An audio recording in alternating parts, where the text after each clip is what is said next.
Nanotyrannus is real.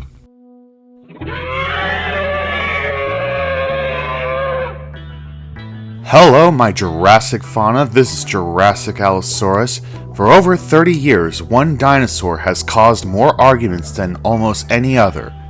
Was Nanotyrannus a real species, or just a teenage Tyrannosaurus Rex? Well, recent research just changed everything. Not only does the evidence now strongly support that Nanotyrannus is real, but we may actually have two species of it, and not a juvenile T-Rex. Today, we're breaking down how we know, why it matters, and what this discovery means for T-Rex growth, including what juvenile Tyrannosaurus probably looked like. Let's get into it, and talk about this Tyrant short king. Nanotyrannus was initially discovered in 1942, and in 1946 was originally described as a species of Gorgosaurus by Charles W. Gilmore, based on a single skull. But in 1988, by Robert T. Backer, Michael Williams, and Philip J. Carey, moved it to a new genus of Tyrannosaurus named Nanotyrannus lencensis, based on the small size. The fight began in 1988 when a small, sleek Tyrannosaurus skull called the Cleveland skull was named Nanotyrannus lencensis, but some paleontologists said that it wasn't a separate genus of Tyrannosaurid, but rather it was actually a young or juvenile variant of the normal Tyrannosaurus. So mystery solved. Except the mystery was not solved. Then came Jane, the insanely complete Tyrannosaurus discovered by Burpee Museum, followed by Petey. These skeletons showed a bizarre feature that don't match Tyrannosaurus growth pattern, and the more we compared them, the more it looked like Nanotyrannus wasn't a runt, it was a racer.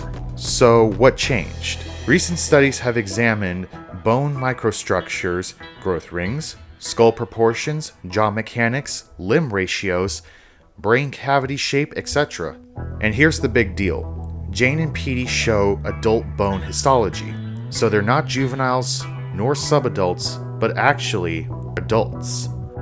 T-Rex juveniles grow fast and show wide-spaced growth rings, but Jane and Petey have tightly packed rings. Those rings had slowed down nearing maturity. Also, T-Rex juveniles have deep skulls. Nanotyrannus has long, narrow blade-like skulls. Nanotyrannus's arms are also longer proportionally, and they had more teeth in their jaws.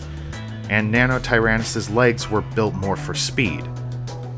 These are not traits T-Rex grows out of. These are traits of a separate animal. And, here's the kicker, specimens fall into two clear morphotypes, suggesting two nanospecies.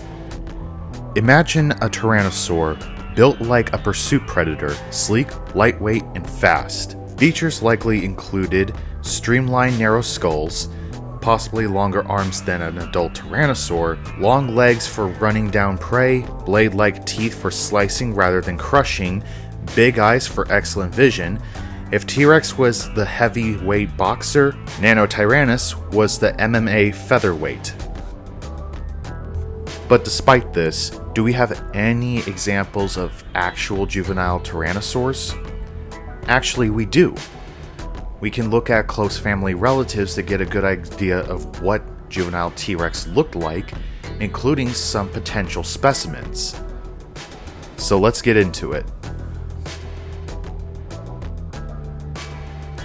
To really understand how Tyrannosaurus rex grew, paleontologists often look at its closest major cousin, Tarbosaurus bataar from Mongolia.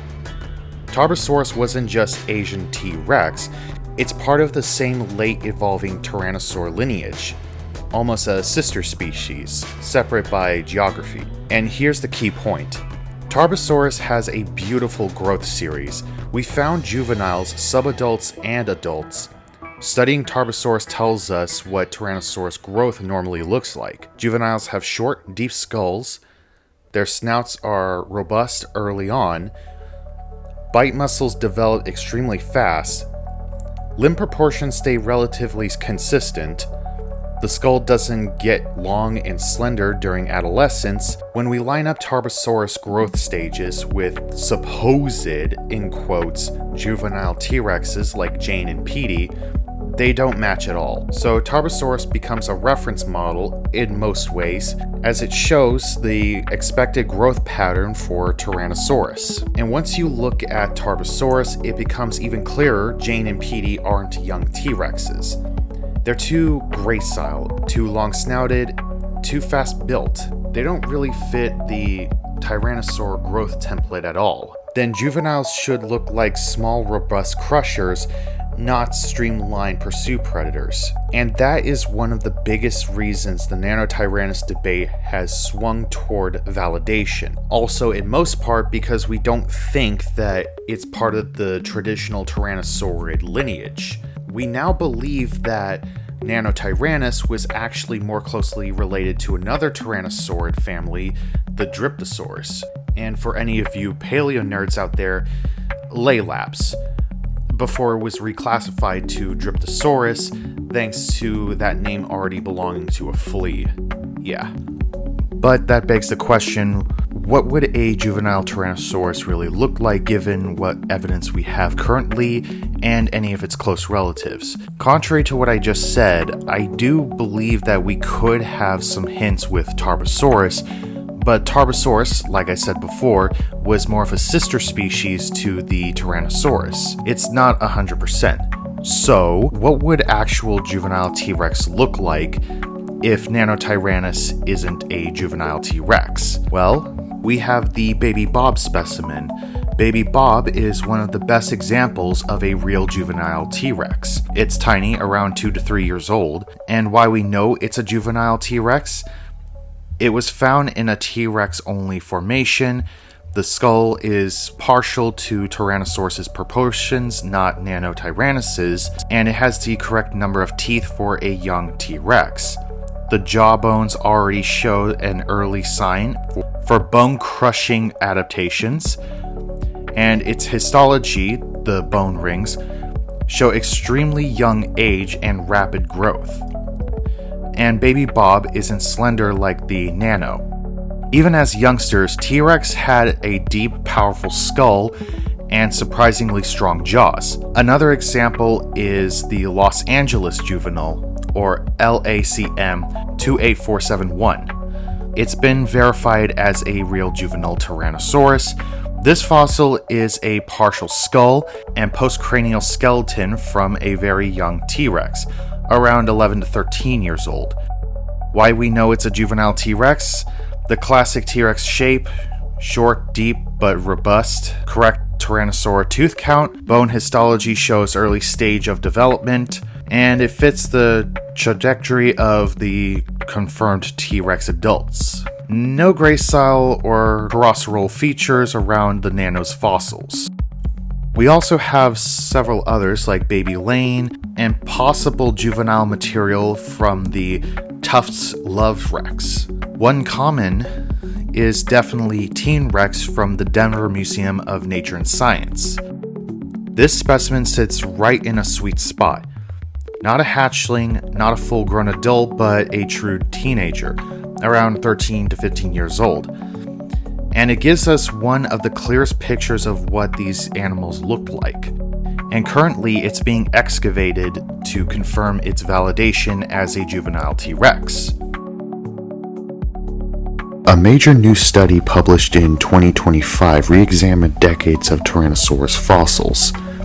Over 200 specimens, including a nearly complete skeleton from the Dueling Dinosaurs, block and older skulls, long assigned to juvenile Tyrannosaurus rex, the Dueling Dinosaur skeletons show near adult or adult histology for the theropod that we assumed was a juvenile T-Rex, indicating that it was mature at death. Its anatomy also differs significantly from T-Rex in variant traits, i.e. features that do not change with growth, more teeth, slender, and low skulls than deep skulls. Further, among the fossils previously lumped under Nanotyrannus, or thought juvenile Tyrannosaurus, The researchers identified variations that is better explained as species-level differences, not individual variation or growth stages. So in the end, we now have two species of Nanotyrannus. There's Nanotyrannus lancensis and Nanotyrannus lithaeus. Nanotyrannus lancensis, a nod to its smaller size compared to T-Rex. Lancensis, the original species name from the 1940s, likely referring to its place or formation. Lithaeus, derived from the mythological Greek-Roman river Lethae, the river of forgetfulness as it was called. Those who drank from the water lose all memories of their past lives to start anew, as the species was forgotten for decades, misidentified as a juvenile T-Rex, hiding in plain sight pretty much. This naming captures both the size and morphology contrast to the Tyrant. Originally, we believed that juvenile Tyrannosaurus filled in a niche in the Hell Creek Formation. Given that we are still speculating on whether or not Dakota Raptor is valid or not, we believe that the medium-sized predator niche was filled in by the juvenile Rexes. But now with the validation of Nanotyrannus, we realize now that Nanotyrannus actually filled in that spot, as they were more sleeker, slimmer, long-legged, and built more for pursuit. Whereas we now speculate that juvenile Tyrannosaurs were possibly a little slimmer but still muscular. Still much more of a lightly built but stockier build, with thick, weight-bearing legs and solid torsos. It's more than likely they had deep and tall skulls at young ages and shorter snouts compared to the adults, not slender or blade-like as Nanotyrannus. As stated before, we have several theories about Nanotyrannus and how it more than likely is not directly related to T-Rex, but rather a cousin species known as Dryptosaurus. It was a late surviving mid-grade tyrannosaurid, not fully Tyrannosaurinae, but closer to the branch than earlier forms, and shows a mix of advanced and primitive features. It's more than likely that Nanotyrannus derives from the Dryptosaurus during the time when Laramidia and Appalachia were still connected until the big split during the late Cretaceous era. Regardless, Nanotyrannus is an important species as it does fill in the niche for the late Cretaceous medium-sized theropod niche. Developments like this are really helpful, and I hope this keeps evolving so we get a more definitive answer. Remember, this isn't 100%. And like at the beginning, the science of today can change with the science of tomorrow. It's ever evolving. And with that, I want to thank you all so much for watching this video. I hope this was somewhat informative, especially for my first paleo video. Maybe I'll do more and make this a more routine video type. And in regards to my illustrations, I hope I don't have to change my juvenile T-Rex design. I did base the juvenile T-Rex's design the first time around off of just shrinking down an adult, just in reference to the science of the time of Jurassic Park's release. But with the modern science now, we have a better understanding, and I just hope I don't have to change much, because I did kinda base the juvenile T-Rex off of the Jane specimen. Or hey, maybe I don't have to change much. I don't know, what do you guys think? Although this video wouldn't have been made without your help. Recently, I've started a GoFundMe in the hopes of raising funds for video making, especially to get a new iPad so I can get back to illustrating. I would really appreciate it if you guys go down to the description below and go and support my GoFundMe. I could really use the support and to do more videos like this. It would really mean the world to me. And Jurassic Fauna, this is Jurassic Allosaurus. Until the next time period, guys. Bye-bye.